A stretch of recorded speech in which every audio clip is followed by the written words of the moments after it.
എല്ലാ സുഹൃത്തുക്കൾക്കും നമസ്കാരം. രഹസ്യങ്ങളും അന്വേഷണങ്ങളും നിറഞ്ഞ ഡിറ്റക്റ്റീവ് കഥകൾ, അതും അപ്രതീക്ഷിതമായ വഴിത്തിരിവുകളോടെ, എപ്പോഴും നമ്മെ ആവേശപ്പെടുത്താറുണ്ട്. അങ്ങനെയുള്ള കഥകളിൽ ഏറ്റവും പ്രസിദ്ധമായത് തീർച്ചയായും ഷെർലക് ഹോംസിന്റെ കേസുകളാണ്. ഒരു സാധാരണ സംഭവമായി തോന്നിയതെല്ലാം എങ്ങനെ ഒരു അപകടകരമായ ഗൂഢനീക്കത്തിലേക്ക് വഴിമാറും എന്നത് നമ്മൾ എത്ര തവണയാണ് കണ്ടിട്ടുള്ളത്, അല്ലേ? ഇന്നത്തെ കഥയും അങ്ങനെയാണ്. ഷെർലക് ഹോംസിന്റെ അന്വേഷണ ജീവിതത്തിലെ മറ്റൊരു വിചിത്രമായ അധ്യായം, the adventure of the red circle. ഒരു കൊലപാതകത്തിന്റെ പിന്നാലെ മറിഞ്ഞിരിക്കുന്ന ഇരുണ്ട സത്യം, അത് കണ്ടെത്താൻ പോകുന്ന ഹോംസ്.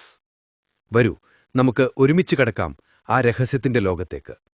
വെൻഡി നൈറ്റ്സിലേക്ക് എല്ലാവർക്കും ഒരിക്കൽ കൂടി സ്വാഗതം. ലണ്ടനിലെ പ്രശസ്തനായ കുറ്റാന്വേഷകനാണ് ഷെർലക് ഹോംസ്. അദ്ദേഹം ലണ്ടനിലെ ബേക്കർ സ്ട്രീറ്റിലെ ഒരു മുറിയിലാണ് താമസിച്ചിരുന്നത്. ഡോക്ടർ വാട്സൺ അദ്ദേഹത്തിന്റെ വളരെ അടുത്ത സുഹൃത്തായിരുന്നു. ഇരുവരും എപ്പോഴും ഒരുമിച്ചായിരുന്നു. ഒരുമിച്ച് ഡിറ്റക്റ്റീവ് കേസുകൾ അന്വേഷിച്ച് കണ്ടെത്തിയിരുന്നു. അങ്ങനെയുള്ളൊരു സാഹചര്യത്തിലാണ് ഒരു ദിവസം ഹോംസിന്റെ മുറിയിൽ ഒരു സ്ത്രീ വരുന്നത്. എന്നാൽ ഹോംസിന് ആ സ്ത്രീയോട് സംസാരിക്കുന്നതിലോ അവളെ കേൾക്കുന്നതിലോ വലിയ താൽപ്പര്യമുണ്ടായിരുന്നില്ല. കാരണം ആ സ്ത്രീ പറയുന്നത് അത്ര രസകരമായ ഒരു കേസല്ലെന്ന് അദ്ദേഹം കരുതി. അതുകൊണ്ട് അദ്ദേഹം തന്റെ ജോലികളിൽ മുഴുകിയിരിക്കുകയായിരുന്നു. അനേകം ചെറിയ കടലാസ് കഷ്ണങ്ങളെടുത്ത് അദ്ദേഹം അടുക്കി വയ്ക്കുകയായിരുന്നു. നിങ്ങൾ പറയുന്നത് വലിയ രസകരമായ കാര്യമൊന്നുമല്ല, ഇതൊരു സാധാരണ കാര്യമാണെന്ന് പറഞ്ഞ് അദ്ദേഹം അവളെ ആശ്വസിപ്പിക്കുകയായിരുന്നു. എന്നാൽ ആ സ്ത്രീ അത് വാശിപൂർവ്വം നിഷേധിച്ചു. അല്ല, ഞാൻ പറയുന്നത് നിങ്ങൾ ശ്രദ്ധിച്ചു കേൾക്കണം, ഇത് നിങ്ങളൊരു കേസായി എടുക്കണം എന്ന് പറഞ്ഞവർ വാദിക്കുകയായിരുന്നു. ആ സമയത്ത് ആ സ്ത്രീ ഹോംസിനെ നോക്കി ഒരു കാര്യം പറഞ്ഞു. നിങ്ങൾക്കോർമ്മയുണ്ടോ, നിങ്ങളുടെ വീട്ടിൽ താമസിക്കാൻ വന്ന ഒരാളെ ഹോംസ് ഒരു സാധാരണക്കാരനല്ലെന്ന് അയാൾ എന്നോട് പറഞ്ഞു.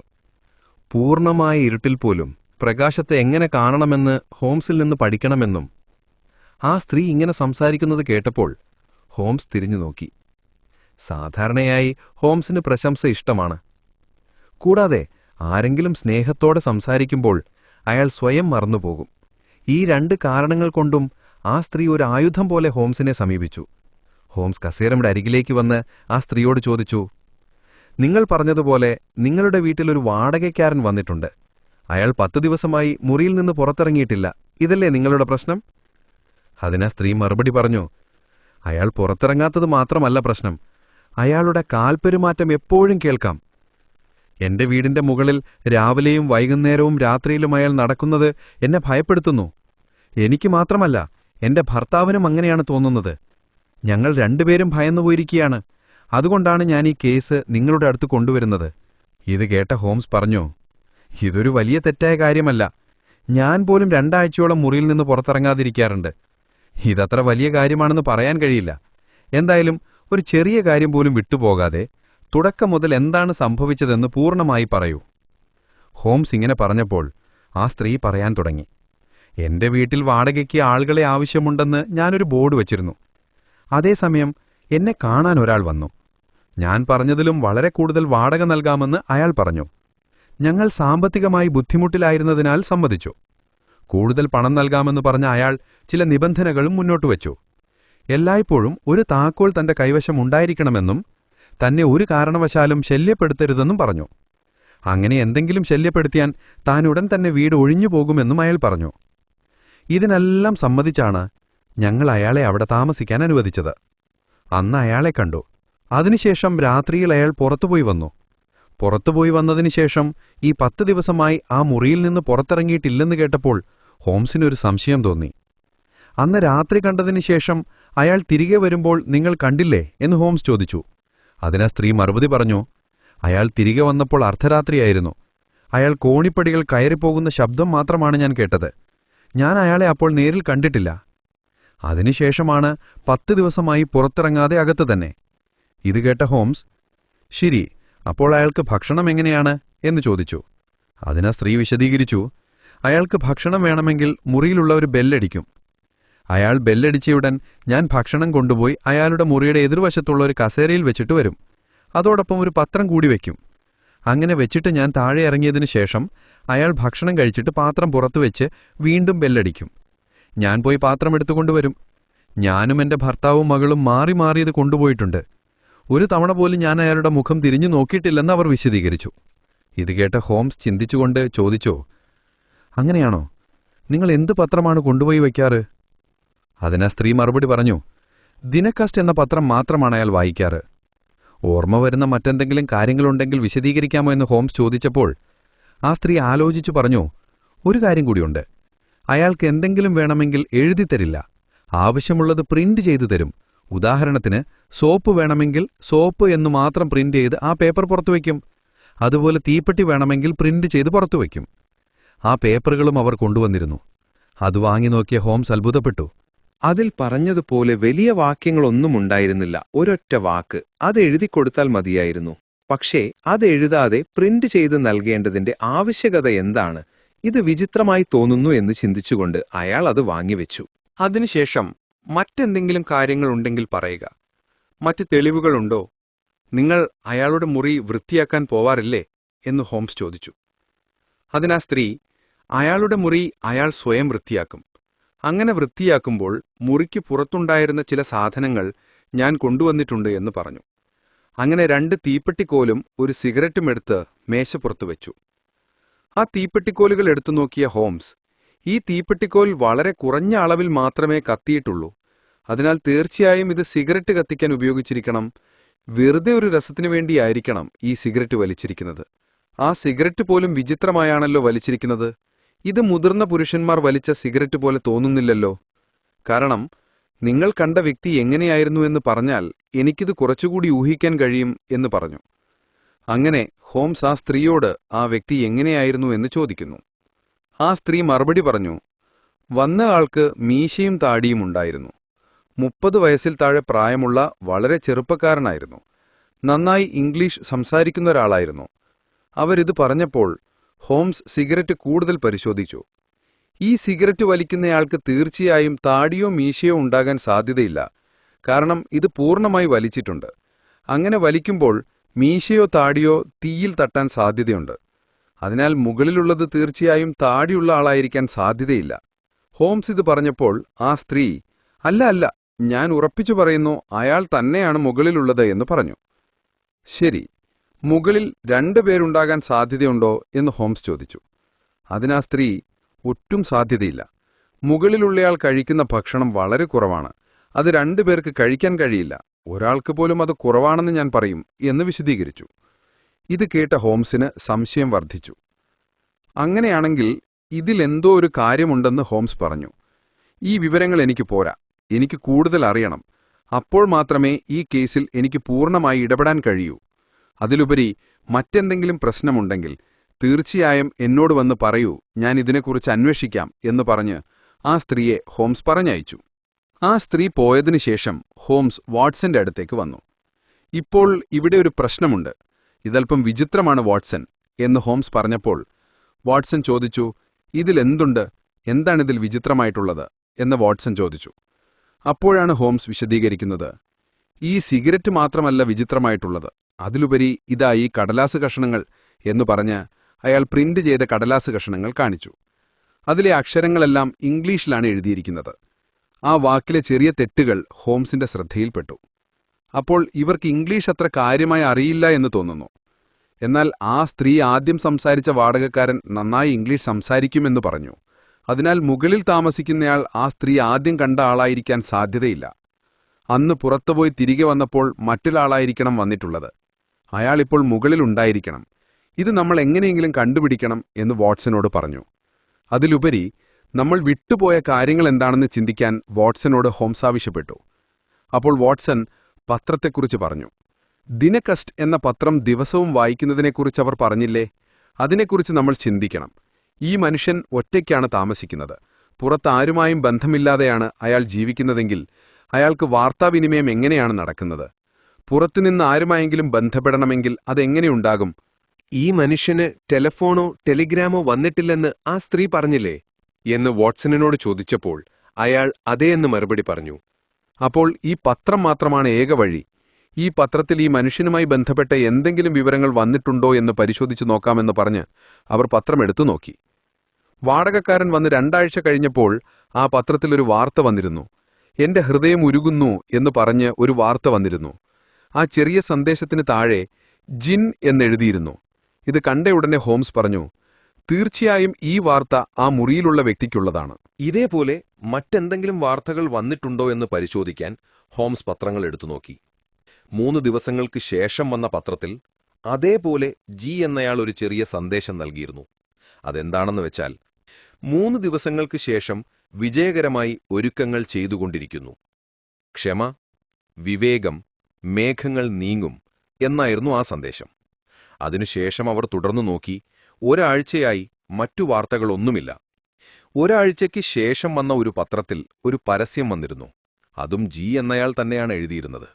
അതെന്താണെന്ന് വെച്ചാൽ, വഴികൾ വ്യക്തമാകുന്നു, അവസരം കിട്ടിയാൽ സന്ദേശമയയ്ക്കുക, രഹസ്യവാക്കുകൾ ഓർമ്മയിലിരിക്കട്ടെ എന്ന് വീണ്ടും ബന്ധപ്പെടുമെന്നും എഴുതിയിരുന്നു. ഇത് കണ്ടയുടൻ ഹോംസിന് മനസ്സിലായി, ഇതെന്തോ ബന്ധപ്പെടാനുള്ള കാര്യമാണ്. ആ ഒറ്റപ്പെട്ട മനുഷ്യനുമായി ബന്ധപ്പെടാൻ ശ്രമിക്കുന്നയാളാണ് ഈ സന്ദേശങ്ങൾ അയക്കുന്നത്. വീണ്ടും വീണ്ടും സന്ദേശങ്ങൾ വരുന്നതിലൂടെ മാത്രമേ ഇത് കണ്ടെത്താൻ കഴിയൂ എന്ന് കരുതി അവർ കാത്തിരുന്നു. അടുത്ത വാർത്ത എന്തായിരിക്കുമെന്ന് ആകാംക്ഷയോടെ കാത്തിരിക്കുന്ന സമയത്താണ് അടുത്ത ദിവസം പത്രമെടുത്ത് വായിച്ച ഹോംസ് അമ്പരന്നു പോയത്. കാരണം ആ പത്രത്തിൽ കൂടുതൽ വ്യക്തമായ ചില കാര്യങ്ങൾ ഉൾപ്പെടുത്തിയിരുന്നു. ഞാൻ നാളെ നിന്നെ കാണാം, വലിയ ചുവന്ന വീട്, മുൻഭാഗത്ത് കല്ലുകൾ പതിച്ചത്, 3-ാം നില, 2-ാമത്തെ ജനൽ, സൂര്യാസ്തമയത്തിനു ശേഷം രഹസ്യ കോഡുകളാൽ സംസാരിക്കാം, ജി എന്നായിരുന്നു അതിലെഴുതിയിരുന്നത്. ഇത് കണ്ടയുടൻ ഹോംസിന് ആകാംക്ഷ വർദ്ധിച്ചു. ഇനി വൈകാൻ പാടില്ല. വേഗത്തിൽ പോയി ആ സ്ത്രീയുടെ വീട് നിരീക്ഷണം തുടങ്ങണമെന്ന് ഹോംസ് ചിന്തിച്ചു. അയാളത് ചിന്തിച്ചുകൊണ്ടിരിക്കുന്ന അതേ സമയം ആ സ്ത്രീ വാതിൽ തിരക്കിട്ട് തുറന്ന് ഓടിവന്നു. വന്നവരുടെ മുഖത്ത് ഭയങ്കരമായ പരിഭ്രമം. എന്തുപറ്റിയെന്ന് ഹോംസ് ചോദിച്ചു. എനിക്കിപ്പോൾ എന്താണ് പറയേണ്ടതെന്നറിയില്ല. ആ വാടകക്കാരൻ കാരണം വലിയ പ്രശ്നത്തിലായി. എന്റെ ഭർത്താവിന് ഭയങ്കരമായ അടികിട്ടി. ആരോ എന്റെ ഭർത്താവിനെ ബലമായി ആക്രമിച്ചു. ഇപ്പോൾ ഇത് പോലീസിൽ വരെ എത്തി. ഞാനും വൈകാൻ പാടില്ല. നിങ്ങളോടിത് പറയാൻ വേണ്ടിയാണ് ഞാൻ വന്നത് എന്ന സ്ത്രീ പറയുന്നത് കേട്ട് ഹോംസ് അവരെ സമാധാനിപ്പിക്കുന്നു. എന്നിട്ട് അവരോട് പറയുന്നു, നിങ്ങൾ വിഷമിക്കണ്ട. ആ വാടകക്കാരനെ നമ്മൾ ഇപ്പോൾ തന്നെ ഇറക്കിവിടരുത്. കാരണം നിങ്ങളുടെ ഭർത്താവിനെ ആരോ തല്ലിയെന്ന് പറഞ്ഞല്ലോ. ആ അടി കിട്ടേണ്ടത് ആ വാടകക്കാരനാണ്. ആ പ്രശ്നത്തിനു വേണ്ടിയാണ് ആ വാടകക്കാരൻ ആ മുറിയിൽ ഒളിച്ചിരിക്കുന്നതെന്ന് എനിക്ക് തോന്നുന്നു. ദയവായി കുറച്ചു ദിവസം ക്ഷമിക്കൂ. എന്താണ് കാര്യമെന്ന് നമുക്ക് കണ്ടുപിടിക്കാം. ഹോംസിന്റെ ഈ വാക്കുകൾ കേട്ട് ആ സ്ത്രീയും സമാധാനത്തിലായി. ഇപ്പോൾ നിങ്ങളുടെ ഭർത്താവിന് എങ്ങനെയുണ്ട് എന്ന് ഹോംസ് ചോദിച്ചപ്പോൾ, അദ്ദേഹം എന്റെ വീട്ടിൽ വിശ്രമിക്കുകയാണ് എന്ന ആ സ്ത്രീ മറുപടി പറയുന്നു. ശരി, ഞങ്ങൾ നിങ്ങളുടെ വീട്ടിലേക്ക് വരാം. മുകളിലത്തെ വീട്ടിലുള്ള ആളെ ഞങ്ങൾക്ക് രഹസ്യമായി നിരീക്ഷിക്കാൻ കഴിയുന്ന വിധത്തിൽ നിങ്ങൾ ഒരുക്കങ്ങൾ ചെയ്യുക എന്ന സ്ത്രീയോട് ഹോംസ് പറഞ്ഞു. തുടർന്ന് ഹോംസും വാട്സണും ആ സ്ത്രീയോടൊപ്പം അവളുടെ വീട്ടിലേക്ക് പോകുന്നു. ആ സ്ത്രീയുടെ വീട്ടിന്റെ മുകളിലത്തെ നിലയ്ക്ക് എതിർവശത്തായി ഒരു ചെറിയ പെട്ടി പോലുള്ള മുറിയുണ്ട്. ആ മുറിയിലേക്ക് പ്രത്യേക പടികൾ വഴി കയറാം. ആ മുറിയിൽ നിന്ന് നേരെ വാടകക്കാരൻ താമസിക്കുന്ന മുറിയെ നന്നായി നിരീക്ഷിക്കാൻ കഴിയും. അതുകൊണ്ട് മുൻകൂട്ടി ഹോംസും വാട്സണും ആ പെട്ടി പോലുള്ള മുറിയിൽ പോയി ഒളിച്ചിരുന്നു. അതിനുശേഷം കൃത്യം 12:30-ക്ക് വാടകക്കാരൻ മണിയടിച്ചു. ഈ സ്ത്രീ ഭക്ഷണമെടുത്തുകൊണ്ടുപോയി ആ കസേരയിൽ വെച്ച് താഴെ ഇറങ്ങി വരുന്നു. വാതിൽ തുറക്കുന്നു. ഉടൻ തന്നെ തട്ടെടുക്കുകയും വാതിൽ അടയ്ക്കുകയും ചെയ്യുന്നു. കൃത്യമായി നിരീക്ഷിക്കാൻ കഴിഞ്ഞില്ല. അതിനുശേഷം ഭക്ഷണം കഴിച്ചു കഴിഞ്ഞ് തട്ടുവെക്കുമ്പോഴാണ് ഹോംസ് ശ്രദ്ധിക്കുന്നത്. അയാളുടെ കൈ നീട്ടപ്പെടുന്നു. വളരെ മൃദുലമായ കൈകളാണ്. മുഖം ഇരുണ്ടതാണ്. അതൊരു പുരുഷനല്ല, അതൊരു സ്ത്രീയാണ്. ആ സ്ത്രീ അവിടെ പരിഭ്രമത്തോടെ പാത്രങ്ങൾ വച്ച് ആരോ തന്നെ നിരീക്ഷിക്കുന്നുവെന്ന് മനസ്സിലാക്കി പരിഭ്രാന്തയായി വാതിലടയ്ക്കുന്നു. ഇത് കണ്ടുകൊണ്ടിരുന്ന ഹോംസ് വാട്സണോട് പറയുന്നു, നമ്മൾ നിരീക്ഷിച്ചത് ആ സ്ത്രീ ശ്രദ്ധിച്ചുവെന്ന് തോന്നുന്നു. അവളുടെ മുഖം എത്ര പരിഭ്രാന്തമായിരിക്കുന്നുവെന്ന് നോക്കൂ. ആ സ്ത്രീക്ക് എന്തോ അപകടം സംഭവിച്ചിട്ടുണ്ടാകണം. അതുകൊണ്ടാണ് അവൾ ഇവിടെ ഇങ്ങനെ ഒളിച്ചിരിക്കുന്നത്. അന്ന് വന്നത് താടിയുള്ള ഒരു പുരുഷനായിരുന്നു. ഇന്നൊരു സ്ത്രീയാണ്. അപ്പോൾ പത്രത്തിൽ വന്ന വാർത്തകളെല്ലാം നോക്കിയാൽ ഇവർ രണ്ടുപേരും കാമുകന്മാരോ അല്ലെങ്കിൽ ഭാര്യാഭർത്താക്കന്മാരോ ആയിരിക്കണം. അതുകൊണ്ട് എന്തോ ഒരു പ്രശ്നത്തിനു വേണ്ടിയാണ് ആ സ്ത്രീ ഇവിടെ ഒളിച്ചിരിക്കുന്നത്. എന്താണ് നടക്കുന്നതെന്ന് നോക്കാം എന്നു പറഞ്ഞ് അവർ അവിടെ നിന്നിറങ്ങി ആ സ്ത്രീയുടെ വീട്ടിലേക്ക് പോകുന്നു. ഇന്ന് രാത്രി എന്തോ ഒരു സംഭവം നടക്കാൻ പോകുന്നുവെന്ന് തോന്നുന്നു. അതുകൊണ്ട് ഇവിടെ കാത്തിരുന്ന് അതെന്താണെന്ന് നോക്കാമെന്ന് വാട്സണും ഹോംസും ആ സ്ത്രീയുടെ വീട്ടിൽ കാത്തിരിക്കുന്നു. അർദ്ധരാത്രിയിൽ ഇരുട്ടുമുറിയിൽ നിന്ന് അവർ നോക്കിക്കൊണ്ടിരിക്കുമ്പോഴാണ് അവരുടെ വീട്ടിന് എതിർവശത്ത് ഒരു വലിയ ചുവന്ന വീട് കാണാൻ. ഹോംസ് വരുമ്പോൾ തന്നെ അത് ശ്രദ്ധിച്ചിരുന്നു. ആ വീട്ടിനെതിർവശത്ത് ഒരു വലിയ ചുമന്ന വീടുണ്ടായിരുന്നു. പത്രങ്ങളിൽ പറഞ്ഞതുപോലെ ആ വീട്ടിന്റെ മുൻഭാഗം കല്ലുകൾ പാകിയിരുന്നു. 3-ാം നിലയിൽ 2ാമത്തെ ജനലുമുണ്ടായിരുന്നു. അതുകൊണ്ട് അർദ്ധരാത്രിയിൽ അവിടെ എന്താണ് നടക്കുന്നതെന്ന് കാണാൻ അവർ ആകാംക്ഷയോടെ കാത്തിരുന്നു. അപ്പോഴാണ് ആ മുറിയിൽ നേരിയ വെളിച്ചം വരുന്നത്. ആരോ ഒരു നിഴൽ രൂപത്തിൽ നടക്കുന്നത് കാണുന്നു.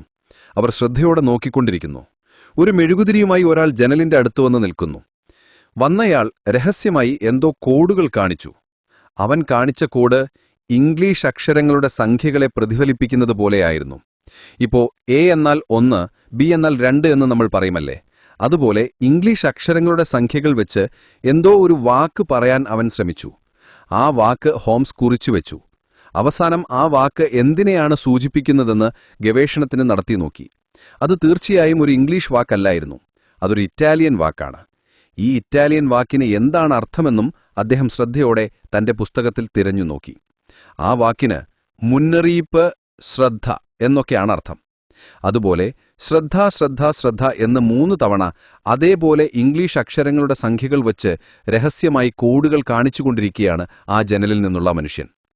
ഇതൊക്കെ ശ്രദ്ധിച്ചതിനു ശേഷം ഇനിയും എന്താണ് പറയാൻ പോകുന്നതെന്ന് ശ്രദ്ധയോടെ നോക്കുന്നു. അതിനുശേഷം വീണ്ടും അതേ ഇംഗ്ലീഷ് അക്ഷരങ്ങൾ വെച്ച് മറ്റൊരു വാക്കു പറയുന്നു. ആ അക്ഷരങ്ങൾ വെച്ച് നോക്കിയാൽ അപകടം, അപകടം എന്നാണർത്ഥം. ഇങ്ങനെ ശ്രദ്ധ, അപകടം എന്നീ വാക്കുകൾ കോഡുകളായി ആ ജനലിൽ നിന്ന് ഒരു മനുഷ്യൻ മെഴുകുതിരി വെളിച്ചത്തിൽ കാണിച്ചുകൊണ്ടിരിക്കുകയാണ്. അങ്ങനെ ആർക്കാണ് കാണിക്കുന്നതെന്ന് ഇവർക്കെല്ലാം കൃത്യമായി മനസ്സിലായി. ഇവരുടെ വീട്ടിന്റെ മുകളിലത്തെ നിലയ്ക്കുള്ള ആ സ്ത്രീക്കാണ് ആ മനുഷ്യൻ ഇത് കാണിച്ചുകൊണ്ടിരിക്കുന്നത്. ഇപ്പോൾ എന്താണ് സംഭവിക്കാൻ പോകുന്നതെന്ന് ഇവർ ആകാംക്ഷയോടെ നോക്കിക്കൊണ്ടിരിക്കുമ്പോൾ തന്നെ ആ ജനലിൽ അയാളുടെ പിന്നിൽ ആരോ ഒളിച്ചുവരുന്നതുപോലെ ഒരു രൂപം കാണുന്നു. അവസാനം ആ വെളിച്ചം പതിയെ പതിയെ അണഞ്ഞുപോയി. അതിനുശേഷം ഭയങ്കരമായ ഒരു ശബ്ദം, നിശ്ശബ്ദത, ഇരുട്ട്. ഇപ്പോൾ ഒന്നും കാണാനില്ല. കുറച്ചുനേരം അവർ നിശ്ശബ്ദമായി നിന്ന് നിരീക്ഷിക്കുന്നു. അതിനുശേഷം ആ സ്ത്രീയുടെ വീട് വിട്ട് പുറത്തേക്ക് പോകുന്നു. ആ സമയത്ത് വാട്സൺ മുകളിലേക്ക് നോക്കുന്നു. മുകളിലെ ജനലിലൂടെ ആ സ്ത്രീയുടെ രൂപം കാണാം. ആ സ്ത്രീ ആ സൂചനകൾ കണ്ട് പരിഭ്രാന്തിയായി അവിടെ നിൽക്കുകയാണ്. അവിടെ വെളിച്ചം വരാത്തതുകൊണ്ട് വീണ്ടും രഹസ്യകോഡുകൾ കാണിക്കുമെന്ന് പ്രതീക്ഷിച്ചാണ് അവൾ കാത്തിരിക്കുന്നത്. ഇനി നമ്മൾ ഒട്ടും വൈകരുത് എന്ന് പറഞ്ഞ് വാട്സണും ഹോംസും അതിവേഗം ആ വീടിനടുത്തേക്ക് നീങ്ങുന്നു. പോകുമ്പോൾ തന്നെ നമുക്ക് പോലീസിന് വിവരം നൽകിയാലോ എന്നവർ സംസാരിക്കുന്നു. എന്നാൽ അവിടെ ചെന്ന് നോക്കുമ്പോൾ അവർക്ക് അപ്രതീക്ഷിതമായ ഒരു അത്ഭുതം കാത്തിരിപ്പുണ്ട്. കാരണം ഒരു പോലീസ് ഉദ്യോഗസ്ഥൻ അവിടെ തന്നെ നിൽക്കുന്നു. അദ്ദേഹത്തിന് ആരാണ് വിവരം നൽകിയതെന്നറിയില്ല. അദ്ദേഹവും ഹോംസിനെ കണ്ട് അത്ഭുതപ്പെടുന്നു. ഹോംസ്, കാര്യം അപ്പോഴേക്കും അറിഞ്ഞോ? നിങ്ങൾ എങ്ങനെയാണ് ഇവിടെ എത്തിയത് എന്ന് ചോദിക്കുമ്പോൾ, നിങ്ങൾക്കെന്താണ് പ്രശ്നം? നിങ്ങൾ എന്തിനാണ് ഇവിടെ വന്നത് എന്ന് ഹോംസ് അദ്ദേഹത്തോട് ചോദിക്കുന്നു. ഈ വീട്ടിൽ എന്തോ ഒരു വലിയ രഹസ്യമുണ്ട്. അത് കേട്ടറിഞ്ഞാണ് ഞാനിവിടെ വന്നത്. അമേരിക്കയിലുള്ള ഒരു വലിയ ഡിറ്റക്റ്റീവ് ഇവിടെ വന്നിട്ടുണ്ട് എന്ന് പറഞ്ഞ് കാറിലുള്ള മറ്റൊരു ഉദ്യോഗസ്ഥനെ ഹോംസിന് പരിചയപ്പെടുത്തുന്നു. അദ്ദേഹം ഹോംസിനെ കണ്ട ഉടൻ സൗഹൃദത്തോടെ ചിരിക്കുന്നു. അദ്ദേഹവും ഇവിടെ ഒരു കാര്യത്തിനാണ് വന്നത്. അദ്ദേഹം വന്ന വിഷയം എന്താണെന്നാൽ ഒരു വലിയ തീവ്രവാദ സംഘടനയായ ചുവപ്പ് വൃത്തം എന്ന തീവ്രവാദ സംഘടനയിലെ ഒരു പ്രധാന വ്യക്തി ഇവിടെ ഒളിച്ചിരിപ്പുണ്ടെന്ന് അദ്ദേഹം കേട്ടു. അവനെ അദ്ദേഹം ദിവസങ്ങളായി തിരയുകയാണ്. അവനിവിടെ എത്തിയെന്നറിഞ്ഞാണ് അവനെ പിടികൂടാൻ വേണ്ടിയാണ് ഇവരൊക്കെ ഇവിടെ നിൽക്കുന്നത്. ആ സമയത്ത് ഹോംസ് ആ പോലീസ് ഉദ്യോഗസ്ഥനോട് ഇവിടെ നിന്ന് മറ്റാരെങ്കിലും പുറത്തുപോയോ എന്ന് ചോദിക്കുമ്പോൾ 3 പേർ പോയി. അതിലൊരാൾക്ക് താടിയും മീശയും ഉണ്ടായിരുന്നു. ഏകദേശം 30 വയസ്സിനുള്ളിൽ പ്രായം കാണും എന്ന് പറയുന്നു. ഉടൻ തന്നെ നമുക്ക് മുകളിൽ പോകാം. ഹോംസ് വേഗത്തിൽ മുകളിലേക്ക് പോകുന്നു. മുകളിൽ ചെന്ന് നോക്കുമ്പോൾ വാതിൽ തുറന്ന നിലയിലായിരുന്നു. ആ വാതിൽ തുറന്നു നോക്കിയപ്പോൾ അവിടെയെല്ലാം ഇരുട്ടായിരുന്നു. ഉടൻ തന്നെ മെഴുകുതിരി കത്തിച്ച് ആ വെളിച്ചത്തിൽ നോക്കുന്നു. അവിടെയെല്ലാം രക്തക്കറകൾ കാണാം. ആ രക്തക്കറകളിൽ ആരോ നടന്നതിൻ്റെ അടയാളങ്ങളുമുണ്ട്. ആ രക്തക്കറകളെ പിന്തുടർന്നു പോകുമ്പോൾ അതൊരു മുറിയിലേക്കെത്തുന്നു. ആ മുറിയുടെ വാതിൽ തുറന്നപ്പോൾ അവിടെ തടിച്ചൊരു മനുഷ്യൻ രക്തത്തിൽ കുളിച്ചു കിടക്കുന്നു. അയാളുടെ തലയ്ക്ക് ചുറ്റും രക്തം തളം കെട്ടിയിരുന്നു. കറുത്ത നിറമുള്ള കോട്ട് ധരിച്ചിട്ടുണ്ട്. അവനെ കണ്ടയുടൻ അമേരിക്കയിൽ നിന്നെത്തിയ ആ ഡിറ്റക്റ്റീവ് ചോദിച്ചു, ഇവനാണവൻ. ഇവൻ തന്നെയാണ് ആ ചുവർണ്ണ വൃത്തത്തിന്റെ പ്രധാനയാൾ. ഇവനെ ആരാണ് കൊന്നത്? ഈ സാഹചര്യത്തിൽ ഹോംസിനിപ്പോഴെല്ലാം ഒരുവിധം മനസ്സിലായി തുടങ്ങുന്നു. ശരി, ഞാനൊരു കാര്യം ചെയ്യട്ടെ എന്ന് പറഞ്ഞ് മെഴുകുതിരിയെടുത്ത് ജനലിനടുത്തുപോയി അകത്തും പുറത്തും അത് കാണിച്ച് അവസാനം ആ മെഴുകുതിരി അണയ്ക്കുന്നു. ഇതെന്തിനാണ് ചെയ്യുന്നതെന്ന് വാട്സൺ ചോദിച്ചപ്പോൾ എതിർവശത്തുള്ള വാടക വീട്ടിലെ സ്ത്രീക്ക് ഒരു സൂചന നൽകാനാണ്. കുറച്ചുകൂടി കഴിയുമ്പോൾ ആ സ്ത്രീ ഇവിടെ എത്തും എന്ന് ഹോംസ് പറയുന്നു. അപ്പോൾ അവർ സംസാരിച്ചുകൊണ്ടിരിക്കുമ്പോൾ തന്നെ ആ സ്ത്രീ അവിടെ എത്തി. അവർക്ക് അത്ഭുതമായി. നിങ്ങളെല്ലാം ഇവിടെ എങ്ങനെ എന്ന് ചോദിച്ച് താഴേക്ക് കുനിഞ്ഞു നോക്കിയപ്പോൾ അയാളും മരിച്ചു കിടക്കുന്നു. അത് കണ്ടയുടൻ അവൾ ആദ്യം ഞെട്ടി. അതിനുശേഷം അവൾ നൃത്തം ചെയ്യാൻ തുടങ്ങി, ചാടിയാടി സന്തോഷിച്ചു. ഇത്തരമൊരു സ്ഥലത്തൊരു സ്ത്രീ ഇങ്ങനെ പെരുമാറിയാൽ കാണുന്ന ആർക്കും അത്ഭുതമുണ്ടാകുമല്ലോ, അല്ലേ? അപ്പോൾ ആ സ്ത്രീ പറഞ്ഞു, ഈ മനുഷ്യനെ കൊന്നത് എന്റെ ഭർത്താവായിരിക്കാം. എന്റെ ഭർത്താവാണ് താടിക്കാരൻ. അദ്ദേഹമാണ് ഈ വീട് ആദ്യം വാടകയ്ക്കെടുത്തത്. അദ്ദേഹം എന്നെ ഇവിടെ താമസിപ്പിച്ചിട്ട് വേറെ എവിടെയോ താമസിച്ച് അവനെ നിരീക്ഷിക്കുകയായിരുന്നു. ഈ മരിച്ച മനുഷ്യൻ കാരണമാണ് എനിക്കത്രയും അപകടങ്ങളുണ്ടായത് എന്ന് ആ സ്ത്രീ ഒറ്റയടിക്ക് കഥ പറഞ്ഞപ്പോൾ ഹോംസ് വിശദമായ കഥ കേൾക്കാൻ തയ്യാറായിരുന്നു. ശരി, നമുക്ക് നിന്റെ മുറിയിൽ പോയി സംസാരിക്കാം എന്ന് പറഞ്ഞ് എല്ലാവരും ആ സ്ത്രീയോടൊപ്പം അവളുടെ മുറിയിൽ പോയിരുന്നു. ആ സ്ത്രീയോട് സംസാരിക്കാൻ ആവശ്യപ്പെട്ടു. ആ സ്ത്രീക്ക് ഇപ്പോൾ ഒരു പ്രശ്നമുണ്ട്. അവളുടെ ഭർത്താവ് ഇവനെ കൊന്നതാണെങ്കിൽ അദ്ദേഹത്തെ അറസ്റ്റ് ചെയ്യാൻ പോലീസ് വരുമെന്ന് ഉദ്യോഗസ്ഥർ പറഞ്ഞത് കേട്ട് ആ സ്ത്രീ ഭയന്നു. ഇങ്ങനെയൊരു ദുഷ്ടനെ കൊന്നാൽ തീർച്ചയായും അഭിനന്ദിക്കണം, അല്ലാതെ അറസ്റ്റ് ചെയ്യരുത് എന്നവൾ പറഞ്ഞു. അറസ്റ്റ് ചെയ്യാൻ പാടില്ല എന്നവർ പറയുന്നു. അത് കേട്ട മറ്റുള്ളവർ നിശബ്ദരായി. അവളുടെ ഇംഗ്ലീഷ് ഒരു തടസ്സവുമില്ലാതെ സംസാരിക്കുന്ന ഇവളെ നമ്മൾ ഇംഗ്ലീഷ് അറിയാത്തവളല്ലേ എന്ന് കരുതിയത് എന്ന് ഹോംസ് ഓർത്തു. അതിനുശേഷം അവൾ സംസാരിക്കാൻ തുടങ്ങി. ഇങ്ങനെ ഞങ്ങൾ നല്ല നിലയിൽ ജീവിതം നയിച്ചുകൊണ്ടിരിക്കുകയായിരുന്നു. എന്റെ ഭർത്താവ് വലിയൊരാളുടെ കീഴിൽ ജോലി ചെയ്തിരുന്നു. അദ്ദേഹത്തിന് കുട്ടികളുണ്ടായിരുന്നില്ല. ധാരാളം വരുമാനം, വീട്, അങ്ങനെ നല്ല ജീവിതം നയിച്ചുകൊണ്ടിരുന്ന സമയത്താണ് എന്റെ ഭർത്താവിന്റെ സുഹൃത്ത് എന്ന് പറഞ്ഞ് ഇതാ മരിച്ചുകിടക്കുന്ന ഇവനെ കൂടെ കൊണ്ടുവന്നത്. സുഹൃത്ത് എന്ന് പറഞ്ഞ് കൂട്ടിക്കൊണ്ടുവന്നപ്പോൾ ഞാൻ ആദ്യം സാധാരണമായിട്ടാണ് കരുതിയത്. പക്ഷേ ഈ ആളുടെ കൂടെയായിരുന്നപ്പോൾ എന്റെ ഭർത്താവ് പേടിച്ചിരുന്ന പോലെയായിരുന്നു. ഇതെന്തുകൊണ്ടാണെന്നറിയാതെ കുറച്ചുകാലം ഞാൻ ശ്രദ്ധിച്ചു. അതിനുശേഷം ഞാൻ തന്നെ എന്റെ ഭർത്താവിനോട് എന്താ ഇങ്ങനെ എന്ന് ചോദിച്ചപ്പോൾ അദ്ദേഹം മുഴുവൻ കഥയും പറഞ്ഞു. കുറച്ചു കാലത്തിനുശേഷം അവൻ എല്ലാ ദിവസവും ഞങ്ങളുടെ വീട്ടിൽ വരാൻ തുടങ്ങി. എന്റെ ഭർത്താവില്ലാത്ത സമയത്ത് എന്നോട് മോശമായി പെരുമാറാൻ ശ്രമിച്ചു. ഇങ്ങനെ എല്ലാം ഇരിക്കുന്നത് കണ്ട എന്റെ ഭർത്താവ്, ഇനി നമ്മൾ ഇവിടെ നിൽക്കേണ്ട, മറ്റെവിടെയെങ്കിലും പോകാം എന്ന് പറഞ്ഞാണ് എന്നെ ഇവിടെ കൊണ്ടുവന്നത്. അങ്ങനെ എന്നെയും കൂട്ടിക്കൊണ്ടുപോയി വാടകയ്ക്കൊരു വീട് കണ്ടെത്തി എന്നെ ഇവിടെ താമസിപ്പിച്ചിട്ട് പുറത്ത് അവനെ നിരീക്ഷിച്ചുകൊണ്ടിരുന്നു. എന്റെ ഭർത്താവ് എനിക്ക് പത്രങ്ങളിലൂടെ ജി എന്ന പേരിൽ വാർത്തകൾ അയച്ചുകൊണ്ടിരുന്നത് അവനെ പിന്തുടർന്നായിരുന്നു. അവനെ എങ്ങനെയെങ്കിലും ഇല്ലാതാക്കണമെന്ന ഉദ്ദേശത്തോടെയാണ് എന്റെ ഭർത്താവ് പുറത്ത് കാത്തിരുന്നത്. അതിനുള്ള അവസരവും ശരിയായി ഒത്തുചേർന്നു. അവനെ പിന്തുടർന്ന് അവസാനം അവൻ ഇവിടെ എത്തി. ചുവന്ന വീട്ടിൽ താമസമാക്കുകയും ചെയ്തു. ഇത് കണ്ട എന്റെ ഭർത്താവാണ് ഈ പദ്ധതി ആസൂത്രണം ചെയ്തതെന്ന് ആ സ്ത്രീ കഥ മുഴുവൻ പറയുന്നു. ചുവന്ന വൃത്തത്തിലെ തീവ്രവാദികളെ ഇല്ലാതാക്കാനുള്ള പദ്ധതിയിൽ ഏർപ്പെട്ടിരുന്ന അമേരിക്കൻ ഡിറ്റക്റ്റീവ് ഇത് കേട്ടപ്പോൾ, നിങ്ങൾ തീർച്ചയായും എന്റെ കൂടെ അമേരിക്കയിലേക്ക് വരണം. നിങ്ങളുടെ ഭർത്താവിന് തീർച്ചയായും മോചനം ലഭിക്കും, കൂടാതെ പ്രശംസയും ലഭിക്കും. വർഷങ്ങളായി തിരയുന്ന ഒരു വലിയ തീവ്രവാദിയാണിവൻ. ഇവൻ മരിച്ചു എന്ന് കേട്ടാൽ ഞങ്ങൾക്ക് അഭിമാനമാണ് എന്ന് അദ്ദേഹം പറയുന്നു. ഇത് കേട്ടുകൊണ്ടിരുന്ന ഹോംസും വാട്സനും ഇതൊരു വിചിത്രമായ കേസാണ്, ഇതിൽ നിന്ന് നമുക്ക് ഒരുപാട് കാര്യങ്ങൾ പഠിക്കാനുണ്ട് എന്ന് സംസാരിക്കുന്നു. പിന്നീട് ആ ഡിറ്റക്റ്റീവ് ആ സ്ത്രീയെയും കൂട്ടി വീട്ടിൽ നിന്ന് പോയി. ഇതിൽ നിന്ന് നല്ലൊരു പാഠം പഠിച്ചു. ശരി, നമ്മൾ ഇപ്പോൾ പുറപ്പെട്ടാലും രണ്ടാമത്തെ രംഗം കാണാൻ സമയമുണ്ട്. വരൂ വാട്സൺ, പോകാം എന്ന് ഹോംസ് സന്തോഷത്തോടെ പറയുന്നു. ആ സ്ത്രീയോട് വിട വാങ്ങി അവർ അവിടെ നിന്ന് പുറപ്പെട്ടു, വീണ്ടും മറ്റൊരു കേസിലേക്ക്. ഡിയർ ഫ്രണ്ട്സ്, ഇന്നത്തെ കഥ ഇവിടെ അവസാനിക്കുന്നു.